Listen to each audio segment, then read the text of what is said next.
I don't know about you, but I've known Sigma for making bazooka lenses. You know what I mean? May it be a prime lens or a zoom lens, for some reason they love producing heavy, big lenses. But not until recently. Surprisingly, they have been releasing lenses that are significantly smaller and lighter. One proof of that is this one right here. The Sigma 28-70mm f2.8 DGDN contemporary lens. I wish they could make the names shorter as well. Anyway, thank you Sigma for finally making compact lenses. But here's the question, is there a compromise in the performance? Well, let's find out.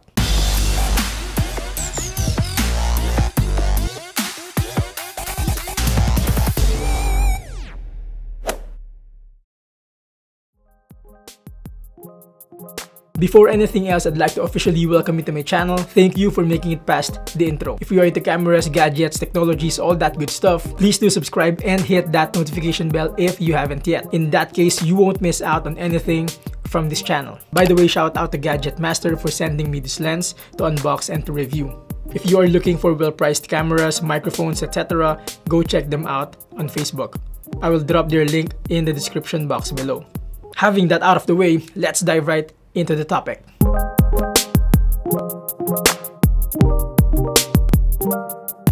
For the build quality and form factor, I've been using Sigma lenses ever since I started using a camera. And I can already say that they make lenses that could take a beating. Like for real. The Sigma 28-70 is built with quality using premium materials. Straight out of the box, it feels really solid and durable. Both the zoom ring and the focus ring are buttery smooth, which I appreciate instantly. It also has a toggle switch for either manual or automatic focusing. Although as of now, I don't usually utilize it, but it's a good thing to have it there. Overall, for the build composition, you can't go wrong with this lens. Now for the form factor, let me say it already. This lens is absolutely compact. As a matter of fact, some content creators say that this is the smallest and the lightest of its kind. I wish I have other zoom lenses here to compare this with, but in any case, I cannot agree more. I was blown away with how portable this lens is, especially considering the fact that it's a full frame lens. Even with the lens hood, it still is relatively compact. Just to give you a better idea, I thought of comparing it with my other lenses here. The Sony 20mm G lens and the Sigma 85mm DGDN art lens. Both are prime lenses which have sizes very much acceptable for me. Again, this is just to provide you better visuals of the dimensions and everything. Hence, if you have one of these lenses, you now know if you will have a problem with the size of the Sigma 28-70 or not. Nevertheless, in my opinion, if you want to go light and you want to bring just only one zoom lens, the Sigma 28-70mm is the way to go. Like in my case, I'm using an A7C primarily because of its size. Thus, pairing it with an equally compact lens is just perfect for me.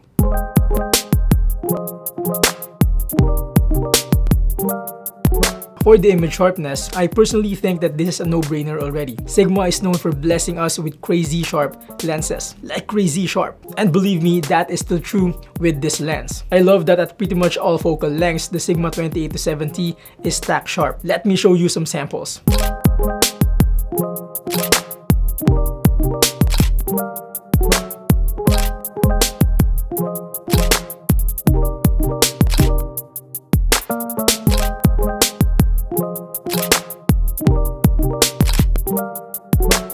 Hence, if you want to use it for professional work, I honestly believe that as far as image sharpness is concerned, this lens will deliver. Thank you, Sigma. Thank you.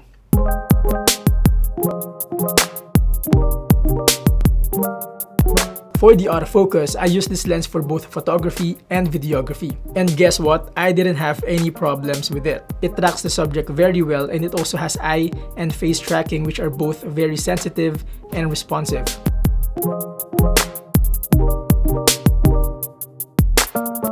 However, I have to mention that I experience pulsing and haunting, especially in low light situations, which I find normal even in native lenses. But other than that, I'm super happy with the autofocusing system of the Sigma 28-70mm.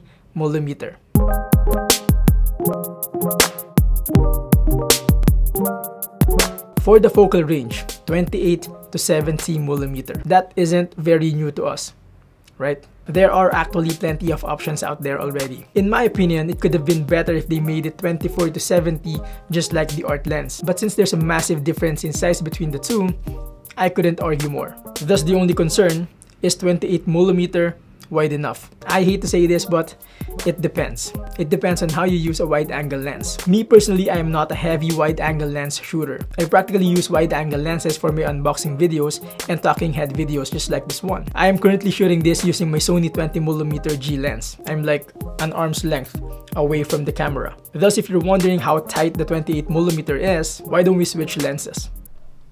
Now this is at 28mm. I'm on the same spot. I didn't move the camera and all. Let me know if this is acceptable for you. Now here's a side-by-side comparison of the 20mm and the 28mm. Obviously, the difference is quite significant. Again, I just wish I have a 24mm lens just to show you the difference. But yeah, I hope you get the idea. Also, if you are thinking of using this for handheld vlogging, this is how it looks like at arm's length. I think it will work just fine. This is me just holding the camera, no gorilla pod or anything. By the way, this lens doesn't have any form of stabilization.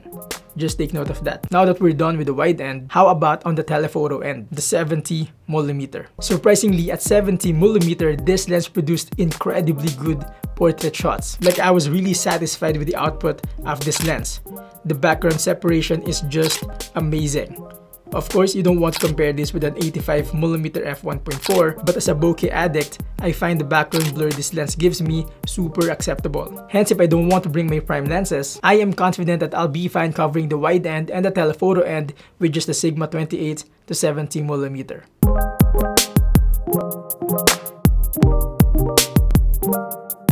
For the aperture, this lens has a fixed maximum aperture of f2.8. On an APS-C body, that might be a concern to some, but on a full-frame body, it's a different story. At f2.8 on a full-frame body, you could do so much already, like for real. Like in my case, again, I use it on my A7C, and guess what?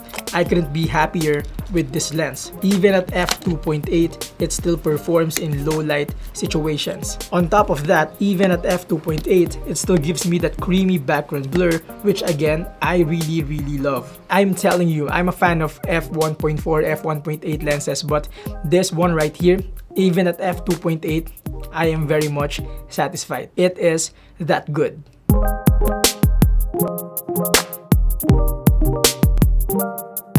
Finally, the minimum focusing distance. This is actually one of the main reasons why I do recommend this lens. It has a minimum focusing distance of 0.19 meter. Can you imagine that? By the way, for those who don't know what minimum focusing distance is, it's practically the shortest distance of the subject to the camera sensor at which you could still get a sharp focus. And guess what? With the Sigma 28 to 70mm, you can get as close as 0.19 meter to the subject and get so many crisp details. Like, how amazing is that? Thus, I find this particular feature very helpful in many things, especially in product shoots. Good job, Sigma. As we wrap up this video, I just want to mention also that this lens works perfectly fine with an APS-C body. I did try it with my Sony a6400 and I got surprisingly incredible results. You just have to anticipate or consider the 1.5 crop factor. That being said, on an APS-C body, this lens becomes 42 to 105mm. But other than that, you get the same sharpness, fast autofocus, etc. I thought of mentioning that as there might be people looking at using full-frame lenses on their crop sensor cameras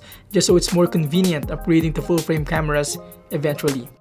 That's it, ladies and gentlemen. As for conclusion, is this lens worth buying? Well, I'd say yes. For its price, this lens delivers incredibly amazing outputs. And let's not forget, you get all the crazy sharpness, fast autofocus, etc. in a tiny portable body. Definitely worth it. There you go, folks. I am sure I wasn't able to cover everything. So let's continue the discussion in the comment section, or we can connect on Instagram or on Facebook. As I end, if you're getting value from this video, please do like and subscribe for more not super technical, but rather practical approach to gadgets and technologies. Until then, thank you for watching.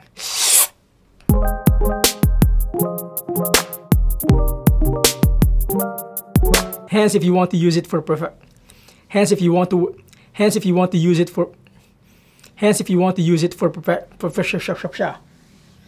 Sabi ko na mahirap to eh. Hence, if you want to use it for professional. For the autofocus, I use this lens for both. It tracks the subject very well, and it also has eye